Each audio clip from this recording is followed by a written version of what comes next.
अस्सलाम वालेकुम नाज़रीन, मेरा नाम है शाफ़े भट्ट और मैं आज एक बड़ी दिलचस्प और कुछ हद तक परेशान कुन वीडियो के साथ आया हूँ। परेशान कुन वीडियो ये इसलिए होगी क्योंकि मैं इस वक्त एक घर में मौजूद हूँ जिसमें कब्रें भी हैं। तो ये आप लोग देख सकते हैं कि यहाँ पे कुछ कब्रें हैं, तो अगर इसको कब्रिस्तान कहा जाए तो कुछ गलत ना होगा। तो ये सारी स्टोरी क्या, ये तो हम जो यहाँ पे रहते हैं उनसे पूछेंगे, लेकिन मैं आपको बता दूँ कि इसमें जो सबसे मेन कब्र है वह सैयद फ़ज़ल शाह साहब की। सैयद फ़ज़ल शाह साहब थे कौन? बेसिकली वो रंजीत सिंह, महाराजा रंजीत सिंह के पीर थे।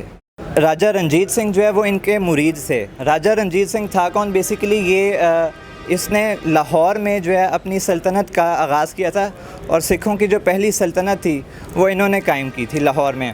और ये जो आज पंजाब है सारा, पाकिस्तान का भी और काफ़ी हद तक भारत का भी, उसमें भी इनकी सल्तनत फैली हुई थी। और इवन ये जो डिवरेंट लाइन है अफ़गानिस्तान और पाकिस्तान के बीच में, वो जो सरहद है वो भी उन्होंने ही बनाई थी पीछे अफ़गानियों को पीछे धकेल के। तो अफ़गानियों के वहाँ होने से पहले यहाँ पे मुग़ल सल्तनत थी पहले से, लेकिन बाद में अफ़गानी आ चुके थे। तो वो जो सरहद अफ़गानिस्तान और उस वक्त हिंदुस्तान के बीच में बनी थी, ये वही सरहद राजा रंजीत सिंह ने बनाई थी। तो बेसिकली कहने का मकसद ये है कि राजा रंजीत सिंह एक बहुत बड़ा राजा था पूरे पंजाब का और इस रीजन का। तो ये सैयद फ़ज़ल शाह साहब उनके भी उस्ताद थे, उनके पीर थे, तो यकीनन एक बहुत बड़ी शख्सियत हैं। तो वो यहाँ पे मदफून हैं और उसके अलावा काफ़ी सारी कब्रें भी हैं। तो ये सारा मामला क्या है ये हम जानते हैं जो यहाँ पे रहते हैं उनके साथ। अस्सलाम वालेकुम आतिफ़ साहब, क्या हाल है? शुक्र अल्हम्दुलिल्लाह, ठीक ठाक। अच्छा आतिफ़ साहब, ये बताइएगा कि सैयद फ़ज़ल शाह साहब हैं कौन? और एक तो मैं ये जानना चाह रहा हूँ कि क्योंकि ये मुसलमान थे और राजा रंजीत सिंह जो है वो सिख था, हम सबको पता है, तो ये कैसे हुआ कि राजा रंजीत सिंह ने जो है वो सैयद फ़ज़ल शाह साहब की बैत कर ली? सर एक्चुअली यही था कि बाबा जी जो इधर ही अपने मुकाम पे ना सियालकोट से इधर हिजरत की उन्होंने, तो इधर आके इन्होंने ऐनक साजी का काम किया। ऐनक साजी का काम किया तो वो उसके बाद मज़ूम हो गए। तो ऐसे ही ना जो दीनानाथ पटवारी था, जो राजा रंजीत सिंह का पटवारी था दीनानाथ, वो दीनानाथ पटवारी उसकी वाइफ ना बाबा जी की करामात देख के ना, तो बाबा जी के बड़े ना आगे आते थे बाबा जी के पास, तो बाबा जी से ना अपनी दुआएं वगैरह करवाते थे। तो ऐसे ही ना बाबा जी ने ना एक दफ़ा उसके ना सर पे ना मूड़ा रख दिया, बैठा हुआ जब जिस मूड़े पे बैठे थे वो मूड़ा रख दिया और कहा गया कि आज से तू राजा लग जाएगा, तो तुझे और चंद दिनों में राजा बन जाएगा तू। तो ये मूड़ा ना उतारी घर तक जाते हुए। तो ऐसे ही ना दीनानाथ पटवारी ने इधर से मूड़ा पहना और उसकी वाइफ और वो सीधा निकल गए अपने घर। जब वो घर पहुँचे तो लोगों ने रास्तों में काफ़ी हंसी मजाक उड़ाया और कहा कि ये दीनानाथ ये तू क्या कर रहा है, ये क्या किया तुमने। तो जब उन्होंने उतारा तो उन्होंने अपनी इंसल्ट महसूस नहीं की क्योंकि बाबा जी ने हुक्म दिया हुआ था। तो 3 दिन बाद वो दीनानाथ पटवारी गिरफ़्तार हो गया। तो उसकी वाइफ रोती रोती इधर बाबा जी के पास है कि बाबा जी तुसी क्या सी कि ना दीनानाथ जरा है ना वो राजा लगेगा, वो तो फड़िया गया। तो बाबा जी ने कहा कि डरो ना, उन्होंने सिर्फ कहो कि ना जो रंजीत सिंह आवे ना तो उनको मेरा हिसाब कर, मैं बेगुनाह, मेरा हिसाब कर, जी सोच रफियाँ तेरे वाल निकल दी मेरियाँ दे। तो ऐसे ही ना उसकी वाइफ ने जाके दीनानाथ को बताया कि दीनानाथ बाबा जी ने क्या पैगाम दिया। तो दीनानाथ ने वो पैगाम सुन लिया और ऐसे ही 3-4 दिन बाद परेड में ना रंजीत सिंह अपना गुजर रहा था, तो दीनानाथ ने पता लग गया कि वो रंजीत सिंह करीब से गुजर है, तो उसने शोर मचाना शुरू कर दिया। जब वो शोर मचाना शुरू कर दिया तो और राजा रंजीत सिंह ने कहा ये शोर कौन मचा रहा है? उन्होंने कहा ये दीनानाथ पटवारी वो शोर मचा रहा है। उसने कहा इनके ना मेरे दरबार में पेश किया जाए और बुलाया जाए। वो जब वो पेश किया गया, बुलाया गया, उन्होंने कहा दीनानाथ शोर क्यों मचा रहे थे? तो उन्होंने कहा जी मैं बेकसूर हूँ, मेरा हिसाब किया जाए, मेरी सोच रफ़ियाँ आपकी तरफ निकलती हैं। वो वक्त का राजा था, उन्होंने कहा जी अच्छा अभी इसका हिसाब कर देते हैं। जो हिसाब किया तो वाकई ही सोच रफ़ियाँ उनकी तरफ निकली। तो उन्होंने कहा कि ये इतना तुम्हें कैसे पता लग गया कि सोच रफ़ियाँ हमारी तरफ निकलती हैं, इतना पक्का हिसाब? उन्होंने कहा मेरे बाबा जी हैं, एक किले के बिल सामने रहते हैं, ठीक है ना, उनका बसेरा, तो वो उन्होंने ना मुझे बताया था, ठीक है ना।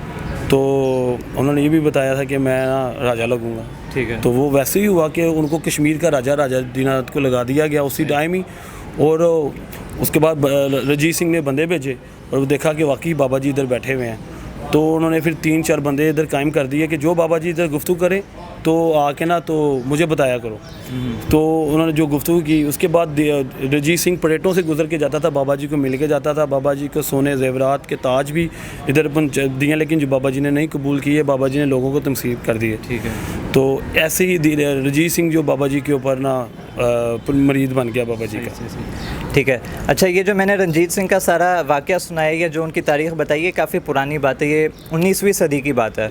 तो ये मुझे बताइएगा कि ये जो सारी जगह है ये कितने साल पुरानी है, कितने सदियों पुरानी है बेसिकली, और दूसरा कि यहाँ पे कितनी कब्रें हैं टोटल? सर कब्रें तो आपको मैं अभी दिखा भी दूंगा। जो ये वाक़या है ये हकीकत है, और सिखों के अहद में लाहौर इस घर का ज़िक्र भी है, बाबा जी का भी ज़िक्र है, ठीक है ना। और कन्हैया लाल की किताब है जो एक हिंदू ने लिखी थी, उसमें भी बाबा जी का ज़िक्र है, तो आप उसमें सर्च भी कर सकते हैं। और भी बड़ी किताबें हैं, और बाबा जी जो से इधर से 400 साल पुराने हैं वो बाबा जी हैं। और उसके बाद जो बाबा जी के मज़ार जो बने हैं ये 350 साल पुराने, क्योंकि जब बाबा जी फौत हुए तो पहला मज़ार ही बाबा जी का खुद बना है, और उसके बाद उनके बच्चों की औलादों की औलादें इधर रही हैं और रही भी हैं, और कब्रिस्तान भी इधर ही बनाया है। ठीक है। तो ये जो आप बता रहे हैं कि सैयद फजल शाह साहब की जो कब्र है जो मेन बेसिकली यहाँ पे है वो 350 साल पुरानी है जी। ठीक है। अच्छा, ये मुझे बताइएगा कि ये ख्याल सबसे पहले किससे आया कि घर में कब्रों को दफनाना शुरू किया जाए? यानी सैयद फजल शाह साहब को तो दफना दिया गया, हो सकता है उसके बाद आप लोगों ने यहाँ पे रिहाइश इख्तियार की हो, तो एक के बाद एक इधर ही मतलब घर के अंदर ही कब्रों को रखा जाए, ये किसकी सोच थी? जी सर, ये पहले तो बात है कि बाबा जी हम 8वीं पूछते हैं, ठीक है, हमें तो ख्याल नहीं आ सकता जी। तो ये बाबा जी वफ़ात पाई तो रंजीत सिंह ने बाबा जी को एक जगह इधर से लेके मोरिया तक गिफ्ट भी की, ठीक है ना। और जितना बाबा जी ने बाकी बेच दिया, और ये 3-4 कनाल अपने पास रखी, ठीक है। और ये राजा रंजीत सिंह ने दी। और जब और उसके बाद सुना है कि उनके जो दीनानाथ पटवारी है उसने बंदे भी इधर भेजे, ठीक है ना, कि जो बाबा जी जब वफ़ात पा गई है तो जो बाबा जी को दफन कर दिया था। तो उसके बाद रंजीत सिंह के जो बंदे थे जो घोड़े पे आए तो उन्होंने बाबा जी के तबरक होते हैं जी, तबरकात, हाँ तबरकात, वो उठा के ले गए और उन्होंने कश्मीर में बाबा जी का एक मकबरा बनाया। अच्छा, ठीक है। और बाबा जी के जो से हैं फ़कीर खाना, उधर भी बाबा जी के तबरकात पड़े हुए। ठीक है। अच्छा, ठीक है। इसमें नाज़रीन आपको सैयद फजल शाह साहब का मकबरा तो दिखाते हैं, उससे पहले हम ये देख लेते हैं कि ये जो कब्रें हैं ये किन लोगों की है। तो आइए ज़रा प्लीज़। तो सर ये मुझे बताइएगा कि ये टोटल कब्रें यहाँ पे यानी जितनी भी कब्रें हैं वो कितनी हैं कुल मिलाकर? सर ये तकरीबन 11 यहाँ पे हैं, बाबा जी की 12 और 3 उधर, यानी कुल मिला के 15 हो गई कब्रें। 15 कब्रें। ठीक है। अच्छा, सबसे पहली कब्र तो आपने पहले भी बता दिया सैयद फजल शाह साहब की है, तो आप लोग मतलब अभी तक दफना रहे हैं जो आपका सारा चल रहा है सिलसिला, तो सबसे ताज़ा कब्र जो है इधर वो कौन सी है, यानी जो सबसे आखिर में आप लोगों ने दफनाया? आखिर में मेरी जो बाबा जी के परपोतो हैं उनकी बेटी की कब्र आई है, तकरीबन 15 दिन पहले ना इसको दफनाया गया। उनके पहले ना हस्बैंड एक दिन पहले फ़ौत हुए, तो अगले दिन ही उनकी वाइफ भी फ़ौत हो गई। इन्ना लिल्लाहि व इन्ना इलैहि राजिऊन। अच्छा, तो 15 दिन पहले यानी सबसे ताज़ा कब्र। हाँ जी, ठीक है, ठीक है। अच्छा, ये मेरे जहन में सवाल आ रहा है कि आप लोग मतलब इसी तरह करते हैं कि कब्रिस्तान में नहीं बल्कि घर में दफना रहे हैं, तो यकीनन एक वक्त आएगा कि जगह ख़त्म हो जाएगी, यानी लिमिटेड जगह है, तो फिर आपने कुछ सोचा कि एवेंचुअली आप लोग बाहर लेके जाएंगे इसको, यानी कब्रिस्तान में दफनाएंगे या जगह को वसी किया जाएगा? क्या आपके प्लान्स हैं? सर ये जाहिर बात है कि अभी भी 2 जगह की स्पेस है, और उसके बाद हमने और आगे बढ़ाना है और कब्रिस्तान बढ़ाना है, क्योंकि ना हर बंदे की ख्वाहिश है कि उसके अबावदात के साथ उसकी मज़ार हो, ठीक है ना। तो हमने ज़रूर आगे बढ़ाना है। और पहली बात है कि हमारे और भी खाते हैं, लेकिन जो ये खाता है इधर से हम पहुँचाने जाते हैं, सैयद शाह जो से ना हम सैयद शाह गिलानी है तो इधर से ही पहुँचाने जाते हैं, तो इसलिए हमने ये कब्रिस्तान को वसी भी करना है और इसकी तमीर भी करनी है। ठीक है। तो ये टोटल आप बता रहे थे कि 3 कनाल जगह है? जी, ये इस टाइम तो सिर्फ 3 कनाल जगह है जो कि बाबा जी के खाते में आती है, सारी बाबा जी के पास है ऐसी। और बाबा जी ने खुद ही डिसाइड किया था, उनके बेटे ने डिसाइड किया, आगे से उनकी नस्लें भी वैसे ही उनके ऊपर अमल लाया और वो वैसे ही कर रहे हैं कि इस चीज़ को यूज़ नहीं किया, इस चीज़ को कब्रिस्तान बनाया। और आगे तक हमारा भी ये है कि जब तक हम भी मर जाएंगे तो हम आगे से हमारे औलाद भी इसको चीज़ को यूज़ ना करें, सिर्फ इसको ना कब्रिस्तान बना के रखें। तो ये जो पहली कब्र है इसके बारे में बताइएगा कि ये किन की है? सर ये सैयद फजल हुसैन शाह साहब के बेटे सैयद बुलंद शाह की कब्र है, और उनके आगे उनके पोतों की। तो ये कब्र बाबा जी के पोते की है। पोतों के बाद ये अंग्रेज़ की कब्र है। ये अंग्रेज़ कैसे आ गया बीच में? मतलब ये तो सैयद फजल शाह साहब का ख़ानदान चल रहा है, तो अंग्रेज़ ये क्या कहानी है?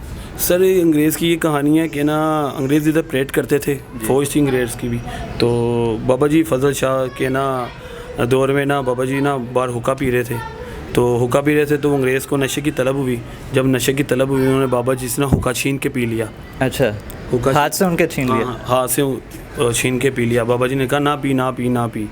तो उसने पी लिया। जब वो पी लिया तो जब पी के ना तो वो दोबारा अपनी प्लेट में घुसा तो उसको मिर्गी का दौरा पड़ गया। अच्छा। जब मिर्गी का दौरा पड़ा तो वो सब कुछ भूल गया, सब कुछ भूल गया और वो बाबा जी की खिदमत में आ गया। तो उसके बाद उर्दू बोलना शुरू हो गया। उसके बाद की जो वो आखिरी ख्वाहिश थी कि मैंने बरतानिया नहीं जाना, मैं दफन होऊंगा तो बाबा जी के पैरों में होऊंगा। तो वो अंग्रेज़ ने भी बाबा जी के ना खिदमत की और मुसलमान हुआ और इधर उनकी कब्र है। अच्छा, यानी बाबा जी की चीज़ें भी जिन लोगों ने इस्तेमाल की वो भी उनके मुरीद हो गए किस्म से। बिल्कुल बिल्कुल ऐसे ही है। बाबा जी की जिन्होंने चीज़ भी इस्तेमाल की वो मुरीद हो गए। और ये पूरा इलाका माशाल्लाह बाबा जी को उनके जानता और दुआएं करता है और मेलों पे भी आते हैं बाबा जी के पास।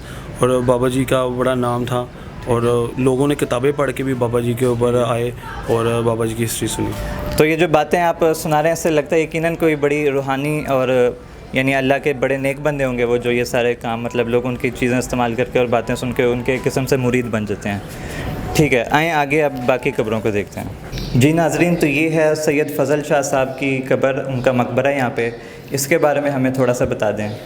जी सर, ये बाबा फजल हुसैन शाह साहब है जो रजीत सिंह थे उनके मरीद थे और दीनानाथ भी इनके मरीद थे। और आपको मैं ये बताना चाह रहा हूँ कि ये बाबा जी फजल शाह साहब, हम इनकी बदौलत इधर ही हैं। और हमारा शजरा नस्ल भी बताता है कि हम सैयद ख़ानदान से ताल्लुक़ रखते हैं। तो ये इनकी लड़ी से लड़ी हम चली जा रही है। ठीक है, तो नाज़रीन वो तफसीलात तो उसके बारे में हम बात कर चुके हैं, ये बेसिकली उनका मेन मकबरा है। अच्छा, इससे एक और सवाल मेरे जहन में आ रहा है कि मतलब आप लोगों की रिहाइश भी बिल्कुल साथ ही है इधर, तो मतलब लोग तो काफ़ी डरते हैं जहाँ कब्रिस्तानों, बल्कि इवन जो सोसाइटीज़ होती हैं वहाँ पे जिस घर के करीब कब्रिस्तान हो या जिस इलाके में कब्रिस्तान हो उसकी कीमतें भी काफ़ी कम होती हैं बाकी जगहों के मुकाबले में। तो आप लोगों ने ऐसा क्यों किया हुआ है कि साथ ही आप लोग रह भी रहे हैं और कब्रें भी हैं, यानी खौफ वगैरह कोई डर इस तरह की चीज़ें नहीं होती? सर पहली बात है कि आखिरी असल शहर तो ये है ना, जैसे नबी पाक सल्लल्लाहु अलैहि वसल्लम ने बताया था, वो कई साहब आप बताते थे कि या रसूलुल्लाह आप उधर क्या देख रहे हैं, वो तो कब्रिस्तान है। तो वो कहते थे असल शहर वो है। तो असल शहर कब्रिस्तान है, तो जहाँ पे हमने आना है, ठीक है ना। तो डर खौफ कोई नहीं है। ये है कि कोई नया बंदा है तो उसको डर खौफ आता है, लेकिन हमें आदि के हमें कोई डर खौफ नहीं है। जी, ये बात तो आपने बिल्कुल ठीक की कि मरना तो सभी को है। और इससे मुझे एक शेर याद आ रहा है कि ओढ़ के मिट्टी की चादर बेनिशां हो जाएंगे, एक दिन आएगा हम भी दास्तां हो जाएंगे। अच्छा सर, आप वीडियो से पहले ये भी बता रहे थे कि इलामा इकबाल जो हैं वो भी सैयद साहब के जो हैं वो शागिर्द रहे हुए हैं। तो ये मुझे बताइएगा कि ये किस तरह हुआ कि वो उनके शागिर्द बन गए? सर जो उनके पोते हैं प्रोफेसर हाफ़िज़ उमर दराज जीसी कॉलेज में फ़ारसी पढ़ाते थे। तो इलामा इकबाल साहब उनके स्टूडेंट थे फ़ारसी के।